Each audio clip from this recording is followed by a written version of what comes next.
За бүгдэнд нь энэ өдрийн мэндийг хүргье. За би тэгэхээр хэдэн юм хэлмээр байна. За өнөөдөр манай сургууль дээр ажилд орох туслах төв гэдэг юм нэгдлээ. За та бүхэн зарим нь харсан баг тийм ээ. Тэр нэг жижигхэн өрөө байгаа. Цөөхөн ном тавьсан байгаа. Зарим нэг материал мэдээлэл тавьсан байгаа.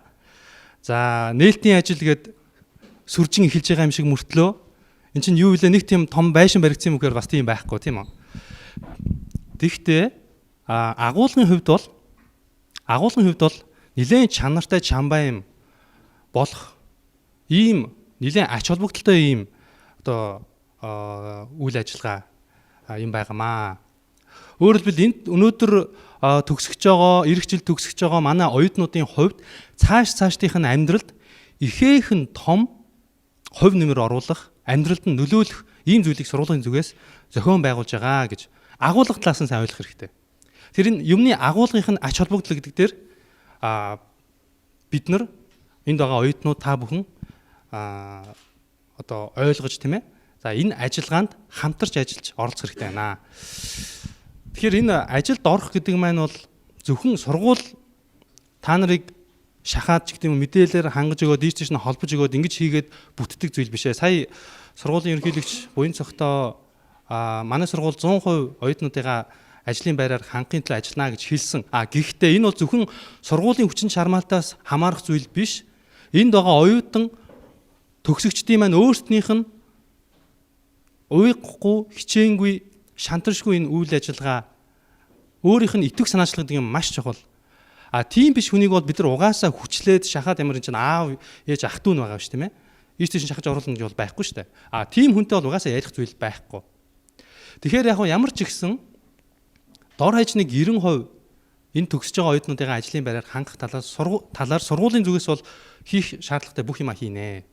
Тэгээд үйлснэ нь бол оюутан та бүхний өөрсдийн чинь итгэх чармаалт, өөрсдийн чинь санаачлага юм байгаа шүү. Энэ дээр нэлээд сайн анхаараарай. За тэгээд энэ ажилд ороход туслах төв гэдэг зүйл бол дэлхийн олон оронд байдаг. За ийм зүйлийг би Монголд сонсоогүй. Энэ бол Монголд ер нь анхдагч гэсэн ийм ойлголттой байгаа. Япон, Америк, баруунд бол Career Center гэдэг сургуулиудад иргэд байдаг. Өнөөдрийг хүртэл манай дээд боловсролын байгууллагуудын хийж ирсэн гол зүйл юу вэ гэхээр нэгдүгээрт эрдэм шинжилгээний институт гэдэг утгаар ажиллаж ирсэн тийм ээ. Одоо дээрээс Монгол Улсын их сургууль, шинжлэх ухааны технологийн их сургууль. За түүнээс гадна сургалт боловсролын чиглэлийн үйл ажиллагаа гэдэг дээр анхаарч ирсэн. Гэтэл одоо 3 дахь маш чухал зүйлийг анхаарах ёстой болцоод байгаа. Цаг үеийн хөвч тийм байна. Өнөөдрийг хүртэл орхигдож ирсэн ийм асуудал байгаа. Энэ бол төгсөж байгаа оюутнуудыгаа ажлын байранд гарахт нь сургуулийн зүгээс анхаарч үүн дээр эхнээс нь ажиллах. Ийм зүйл бол үнэхээр орхигдож ирсэн байгаа. Тэгэхээр захин мөртөө дээд сургууль үүнд анхаарч энэ жилээс эхлээд ажилд орох туслах төвийг байгуулж байна. Энэ чиглэлийн хүмүүсийг томилж ажилуулна. Энэ чиглэлийн гарын авлага, сурах бичиг юу вэ? Иймийг одоо бид нар үйлдвэрлээд гараас гараад боловсруулад явнаа. Тэгэхээр энэ бол энэ сургуульд орж ирсэн оюутнуудын хувьд бас их ад завшаантай ийм хэрэг юм байгаа. Үүнийг сайн ашиглаарай. Ер нь за би өөрөө Японд дээд сургууль төгсөөд Японд монголоор хэлэх юм бол Mobicom шиг ийм мэдээлэл харилцааны компанид ажиллаж байсан. 5 жил орчим ажилласан. 3 дугаар курсээс эхлээд ажилд орох одоо өөрөө ажлын байраа хайх ийм үйл ажиллагаагаа эхлүүлсэн. Ер нь Японд бол төгсөхөөс өмнө 1 жилийн өмнө ажлын байр бэлэн болсон байдаг. Тодорхой болсон байдаг. Бэлэн биш шүү. Тодорхой болсон байдаг. Түүний тулд зарим оюутнууд хамгийн ихдээ 200 компанид ханддаг. 200 компанид өөрийнхөө entry тийм ээ өргөдлийг явуулдаг. Яг хөө зүгээр 200 компани руу ийм 200 анкет бичээд өгнө гэдэг бол их хүндрэлтэй л дээ. Гэхдээ Японд ч нөгөө хамгийн системжээд бас хийхэд хялбар болсон гэдэг тал бол байгаа.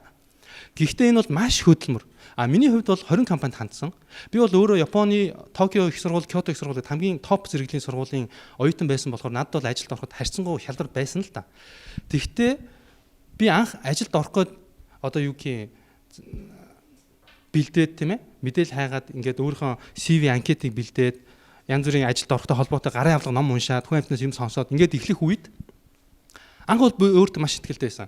Гадаадын оюутнууд дотроо харьцангуй их идэвхтэйд нордог байсан. Японд бүх Японы гадаад оюутны зөвлөлийн тэргүүнийг 2 жил хийжсэн. За тэгээ хийсэн юм хэм бол одоо юу гэдгийг Монголын талаарх өдөрлөг зохиож исэн ч гэдэм үү те. Ярилцлага өгөхөд бол би бол бүрэн өөртөө итгэлтэй байсан. Гэтэл яг цагтаа тулаад хүн ярилцлаганд бэлдээд суухад өөрөө өөртөө итгэлгүй болоход юм өнөөдөр хүртэл би юу хийж яваа? Өөрөө өөртөө асуултын тэмдэг тавьж өөрөө өөртөө гайхт юм бэлээ. Маш сонио. Нөгөө их ихтэлтэй байсан хүн чинь яг цагаа тулахаар тийм биш. Тэгээ ярилцлага шалгалтанд бэлтгэхэд ерөөсө хоёрхан гол point байдаг. Ерөөсө ярилцлага шалгалтын маш олон янзын асуулт байгаа. Хэдэн зуугаар нь хэлж болно ярилцлага шалгалтын асуудлуудыг. Гэтэл тэрийг ерөнхийд нь хуваагаад төрөлжүүлэх юм бол ердөө хоёрхан асуудал байдаг. Энэ юу вэ гэхээр нэг нь чиний өнөөдрийг хүртэлх өнгөрсөн юу вэ? Өнөөдрийг хүртэл юу хийж ирсэн бэ? Чи өнөөдрийг хүртэл юу хийж ирсэн гэдэг ийм асуулт. Одоо жишээлбэл ингэдэг шүү дээ. За чиний сайн тал юу вэ? Дутагдлаа тал юу вэ гэдэг. Энэ юу вэ гэвэл чиний өнгөрсөн юм байна. Жишээлбэл өнөөдөр хүртэл юунд хамгийн их баярлсан бэ? За өөрөө чи хүндэлж явдаг хүн хэн бэ? Энэ асуулт ч гэсэн who are you? Чи хэн бэ гэдэг асуулт байхгүй. Чи хэн бэ гэдгийг чинь юугаар нөхцөлдүүлж, юугаар тэрийг тодорхойлж өгөхөөл өнөөдрийг хүртэл чиний явж ирсэн замнал, хийж ирсэн, бодож ирсэн зүйл, сонирхдаг зүйл. Энэ бүхэн чинь чиний өнөөдрийг тодорхойлж байгаа. Тэр нэг асуулт нь бол энэ гэдэг байна. За нөгөө асуулт нь бол за та яагаад манай компанийг сонгож ирсэн юм бэ? Юун дээр ажиллах сонирхолтой байна аа? Тийм ээ? Ажил хайхдаа ямар компанийг илүүтэй хайж байгаа вэ? Энэ бүхэн юу вэ гэхээр чиний ирээдүй. Чиний ирээдүйн мөрөөдөл юу вэ? Тэгэхээр өнөөдөр Бата гэдэг залуу байна. Энэ Бата бол өнөөдрийг хүртэл өнгөрсөн түүхний юм байна. Тэгвэл ирээдүйн талаар бодож байгаа бодол санаа, зорилго нь юм байна. Энэ хоёр асуулт дээр ерөнхийдөө төвлөрдөг. Тэгээ энэ хоёрыг бэлдээд би өөрөө өнөөдөр хүртэл юу хийж ирвэ гэж бодоход би бүр шаналаад баг одоо итгэхэд хэцүү байх. 2-3 өдөр бодоод ингэсэн чинь баг нэг удаа баг уйлсан шүү дээ. Өөртөө гутаад. Би өөртөө гутаад нулимс гарч ирсэн. Тэгэхээр энэ тэр үед яхаа надад ямар мэдрэмж төрсөн бэ гэхээр энэ оюутан хүн ажил хайгаад өөрөөрөө бэлдэх энэ цаг хугацаа гэдэг ямар их чухал ажил хөдлөлөө зүйлээд юм бэ? Хүний амьдралын энэ зурвасхан үе тэр хүнд ямар их өгөөжтэй зүйлээд юм бэ гэдэг ийм ойлголт өгсөн. Тэгэхээр ийм систем, ийм одоо оюутнууд төгсөгчд ажилд өөрийгөө бэлдэх ийм процессыг системжүүлж өгөх, боловсронгуй болгож өгөх гэдэг маань цаашдаа манай Монголын ирээдүйд маш чухал зүйл. Тэгэхээр ийм зүйлийн түүчээ цалийг хагалж манай сургууль өнөөдөр энэ ажилд орох туслах төвдийг нээж байна. Яагаад энэ ажилд ороход өөрийгөө бэлтгэхэд юм хэцүү байд юм бэ? Яагаад гэвэл хүн оюутан дээд сургуульд орох хүртэл ороод төгсөх хүртлээр ямар байдаг вэ гэхээр тэр хүн бол ердөө л байгалийн нэг бодгаал хүн байдаг. Байгалийн нэг бодгаал гэдэг маань ээж аваас төрсөн, иддэг, уудаг, унтдаг, хин нэгнээс санхүүгийн хувьд хараат.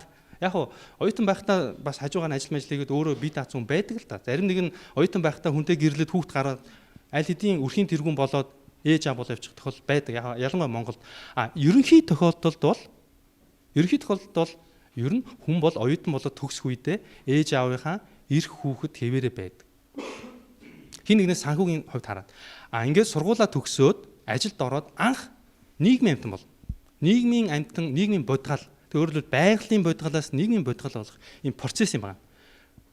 Тэгээ яг энэ процесс хамгийн анх тэр ажилд орох ажлын газар хамт олон. Энэ бол хүний амьдралд маш чухал. Би өөрөө Японы тэр Softmarket Group-т сургууль төгсөөд 2005 онд орсон. Надтай хамт 2700 төгсөгч шинэ оюутан байж байгаа те төгссөн. 2700 шинэ ажил манай компанид орсон. Тэр хүүхдүүдтэй хамт зэрэгцээд мөр зэрэгцээд орсон. Миний анхны даргыг надад хэлж ирсэн үг. Миний анхны тэр ажлын байр, тэр хүмүүсийн хамт олонны харилцаа энэ бүхэн надад маш их нөлөөс. Хүн нэг ажил дээр ажиллаад дараа нэг өөр газар ажиллаад ингэсний дараа 3 4 төс нэхлээд тэн дээр хичнээн ч шинэ юм сонссон, хичнээн ч гоё үг захирлаасаа сонссон, хүлээж авах одоо юу гэх юм чадвах юм уу та тий. Тэр нь бүр буурсан байдаг байхгүй. Шинэ юм гэж маш чухал. Одоо өнөөдөр та бүхэн эргээ санаарай. Нэгдүгээр ангид анх орж исэн үеэс дурсан. Тийм ээ? Анх их сургуульд орж исэн үеэд дурсан. Их сургуулийн энэ ширээн дээр багшийн чинь хэлсэн үг. Анх одоо та нарыг хүлээж аваад ингэхэд яасан захирлын чинь хэлсэн үг. Энэ болгон хүний амьдралд их тод үлддэг. Яг тэр нь түнчлэн ажлын байранд анх орсон үеийн компани захирлын хэлсэн үг, анх хүлээж авсан даргын зааж сургасан сургамж, тэр хамт олонны ажлын орчин хэр цэвэрхэн газар орсон юм. Хэр заваан залхах газар орсон тийм ээ. Хэр шаардлагатай зарчимч газар орсон юм. Энэ бүхэн чинь та бүхний цаашдын амьдралыг одоо шийдвэрлэх физикээс өөрчлөөд явнаа. Тэгэхээр энэ төгсөөд орох ажлын байр гэдэг бол маш чухал зүйл. Энэ дээрээ их ач холбогдол өгж бодоорой. Бас хичээж энд одоо хандаарэ гэж хэлмээр байна. Тэгэхгүй яг болно гэдэг манай монголчууд чинь сайхан тайван хүмүүс шүү дээ. За болно. Тэгжээд л нэг ажлын байр олдчихно гэдэг юм уу. Ингээд та бүхний амьдралд энэ жил 2012 онд сургуулаа төгссөн боловч 2013 13 он хоосон зай үлдээд хуваарай ч гэдэг юм уу те. Ийм бичдэг штэ намтар дээр. Ингээд 2000 одоо юу гэдэг 15 оноос нэг компанид орсон байлаа. Гэхэд энэ хоорондох хоосон зай энэ цагаан завсрын үе чинь та бүхний ирээдүйд авах үнэлгээг чинь доош нь унгааж өгнө. Тэгэхээр та бүхэн эхнээсээ сайн компанид заавал том байх албагүй л дээ. Жижигхэн ч гэсэн бас чанартай компанид байж болно. Өөрийнхөө хүссэн тэр ажлынхаа байранд орох талаар бодож хичээж жоохон ч гэсэн зүтгэл гаргах хэрэгтэй шүү. Үүний чинь сургуулийн зүгээс бол бүрэн дэмжнэ. Тэгэхгүй хүнийг бол сургуулийн зүгээс дэмжихгүй. Ер нь яг нэг ийм нийтлэг нэг ийм зүйл ажиглагдаад байгаа юм л да. Манай Монголын оюутнууд их сургуульд ороод ирэнгууд анги даасан багш гэдэг юм уу, ангийн дарга гэдэг ийм их өгүүлд юм шиг байна. Тэгээ хуучин тийм байж байгаа тийм тогтолцоо байхгүй болоод ер нь их сургууль бол хүн биеэ даах хэрэгтэй гэсэн ийм ойлголттой газар шүү дээ, тийм ээ. Ингээ өөрчлөгдсөн чинь нөгөө сүргийн манлай байхгүй одоо яахаа мэдгээ болчих юм шиг ийм байдал үүсдэг юм шиг. Тэгээ гадаадад энэ яадаг вэ гэхээр оюутнуудын маш олон дугуулсан секцүүд ажилладаг. Эдгээр нь өөртөө зохион байгуулагдаад энэ чинь хүн өөрөө зохион байгуулагдаж сурах те хамтын ажиллагаанд суралцах гэдэг маань ийм дугуулсан секцийн үйл ажиллагаагаар хилэрдэг юм байна л да. Тэгэхээр ийм чиглэлийн юм руу манай одоо дээд сургууль бас явнаа. Дээр үеих шиг нэг 10 жилийн багш шиг л тийм ээ багш нь гарч ирээд алив та нарын урлагийн үзлэгт ор, спортын наадамд ор, хин туяа тэрэн дээр очиж дуул гэдэг ийм юм бол утгагүй завхарсан зүйл. Ихтэй сургуулийн юм бол байж болохгүй. Үүний оронд бол дугуулсан секцийн үйл ажиллагаагаар оюутнууд өөрснөө сайн дураараа зохион байгуулагдаж энэ хөгжиж явах хэрэгтэй. Тэгээ за яагаад өнөөдөр би ажлын байртай холбоотой юм дээр ингэж ярьж байна гэхлээр ийм оюутны дугуулсан секцэд яагаад оюутнууд оролцдог юм бэ гэхлээр тэдний нэлээд том сонирхол нь юу гэдэг вэ гэхээр тэр нийгмийн харилцаанд өөрийгөө бэлтгэх, хоёрт нь тэр дугуулсан секцийг дээр төгссөн өмнөх үеийн одоо ах эгч нар тийм ээ одоо янз бүрийн компани захирал махирлыгээд явж байгаа шүү дээ. Энэ хүмүүстэйгээ холбогдож тэр хүмүүсийнхаа зуучлал одоо танилцуулгаар ажлын байраа олох гэсэн ийм чухал ач холбогдол байдаг. Тэгэхээр манай сургуулийн хувьд гэсэн одоохондоо оюутнуудын тоо цөөн байна. Ирэх жилээс эрс нэмэгдүүлээд явах бид нар бодолтой байгаа. Явандаа Монгол улсын нийт оюутнуудын одоо 5% гэдэг юм уу? Манай боловсролын байгууллагын гараар гардаг болно гэсэн юм бүр ихтэй байгаа. Энэ үед хамгийн анхных нь ах эгч нар энд сууж байгаа та нар болох хэрэгтэй. Та нар одоо энэ тэнд сайн газар, сайн ажлын газарт ажиллаад тэр дүүнрийга татаад ингээд явах ийм анхных нь түүчээ болсон юм хүмүүс юм байгаа шүү. Тэрийг бас сайн ойлгоорой. 5 жилийн дараа, 10 жилийн дараа энэ цахим мөртөө дээд сургууль чинь 10,000 оюутантай ч юм уу тийм ээ 5,000 оюутантай болно. Тэр үед төгсөгчд гээл 1000 оюутан гараад ирэн жилдээ. Тэр оюутнууд чинь янз бүрийн дугуулсан секцэд хамрагдаад байж гин тийм үү. Тэр шугамаараа ихчээ хаа одоо энэ дотор өндөр сууж байгаа Болдбаатар гэдэг залуу бай гэж бодъё тийм ээ. Болдбаатар гэдэг манай нэг ах Монголын топ компанид хүний нөөцийн менежер ч гэдэг юм. Эсвэл төлөөлөл удирдах зөвлөлд нь ажиллаж байгаа юм байна. Яаж холбогдчих юмсан? Ингэн тийм үү. Тэр үед нь дугуулангийнхэн тэр зохион байгуулж байгаа дугуулангийн ахлагч нь ч юм энэ хүмүүс нь энэ бол үнэхээр манай дугуулангийн маш сайн ийм шилдэг оюутны нэг юм байгаамаа. Үүнийг ажилд та авахд бол ерөөсөө эргэлзэх зүйл байхгүй. Өөрөөр хэлбэл дугуулан гэдэг маань яг сургалтын хичээлийн боловсролын үйл ажиллагаа биш боловч хүн нөгөө нэг дугуулан секцийн үйл ажиллагаагаар дамжуулаад нийгмийн харилцаанд хамт олонны дунд өөрийгөө таниулдаг байхгүй. Тэр нь дугууланд байгаа бусад хамт олонны хүмүүс нь хараад энэ хүн бол үнэхээр хамт олонны дотор нийгмийн дотор өөрийгөө авч явах чадвартай хүн байна гэжсний үндсэн дээр дээдлийнхэн дээр ах эгч нартай ч юм уу танилцуулж хэлнэ. Эсвэл хамт бас хоолнд орох ч юм янз бүр арга хэмжээнүүд зохиодог.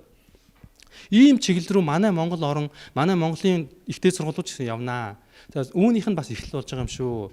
За тэгээд та бүхэнд энэ жил төгсөж байгаа оюутнуудаа, за эх жил төгсөж байгаа оюутнуудаа ажил амьдралынхаа гарааг амжилттай эхлүүлээрэ гэж хүсмээр байна. За баярлалаа.